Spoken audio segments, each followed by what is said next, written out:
Confidence के लिए यह अति आवश्यक है। इसी माध्यम से हम वैश्विक शांति और स्थिरता सुनिश्चित कर सकते हैं। भारत ने इसी समझ और मैच्योरिटी के साथ अपने पड़ोसी देश बांग्लादेश के साथ अपनी मैरीटाइम बाउंड्री को सुलझाया है। तीसरा सिद्धांत, हमें प्राकृतिक आपदाओं और नॉन स्टेट एक्टर्स इनके द्वारा पैदा किए गए मैरीटाइम थ्रेट्स का मिलकर सामना करना चाहिए।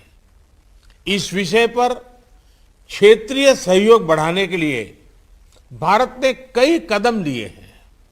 साइक्लोन, सुनामी और प्रदूषण संबंधित समुद्री आपदाओं में हम फर्स्ट रिस्पॉन्डर रहे हैं। पायरेसी को रोकने के लिए भारतीय नौसेना में 2008 से हिंद महासागर में पेट्रोलिंग कर रही है। भारत का वाइड शिपिंग इंफॉर्मेशन फ्यूजन केंद्र हमारे क्षेत्र में साझा मैरीटाइम डोमेन अवेयरनेस बढ़ा रहा है। हमने कई देशों को हाइड्रोग्राफिक सर्वे सपोर्ट को और समुद्री सुरक्षा में प्रशिक्षण भी दिया है। हिंद महासागर में भारत की भूमिका एक नेट सिक्योरिटी प्रोवाइडर के रूप में रही है। चौथा सिद्धांत, हमें मैरीटाइम एनवायरनमेंट और मैरीटाइम रिसोर्सेज को संजोकर रखना होगा। जैसा कि हम जानते हैं, ओशन का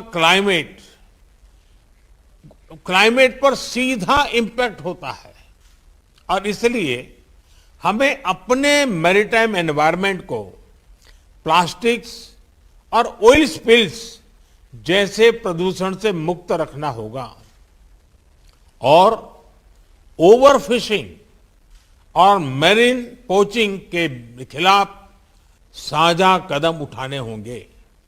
साथ ही हमें ओशन साइंस में भी सहयोग बढ़ाना चाहिए।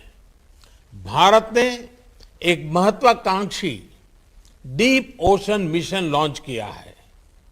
हमने सस्टेनेबल फिशिंग को प्रोत्साहन देने के लिए भी कई पहले ली हैं। पांचवा सिद्धांत, हमें रिस्पॉन्सिबल मैरीटाइम कनेक्टिविटी को प्रोत्साहन देना चाहिए।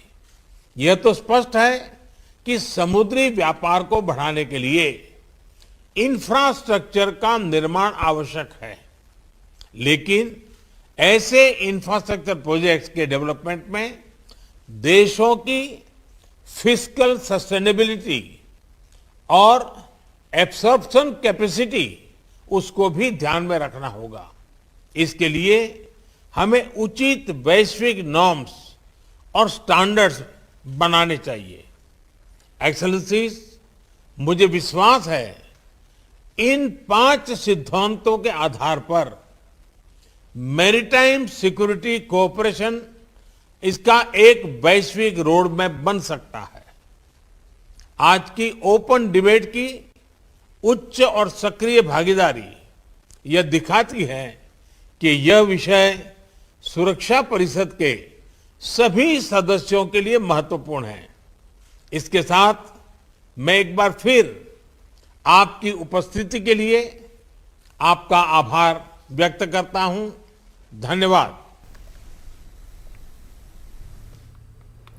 तो नाजरीन, वज़ीर-ए-आज़म नरेंद्र मोदी UNSC के इजलास से खिताब करते हुए बेहद ख़ास ये लम्हा है हिंदुस्तान के लिए। 1 माह की सदारत में हिंदुस्तान की क्या तरजीहात होंगी, किन किन अहम मामलों पर बात होगी, इसी से मुताल्लिक़ PM यहाँ पर खिताब करते हुए ख़ास तौर पर समुद्री सरहद और समुद्री सिक्योरिटी, समुद्री तिजारत पर उन्होंने बात की है। लगातार इस अहम खबर से मुताल्लिक़ तमाम तर तफसीलात हम आपको दे रहे हैं और अब ख़ास बात आंध्र प्रदेश की खबरें, हेडलाइंस पर नज़र।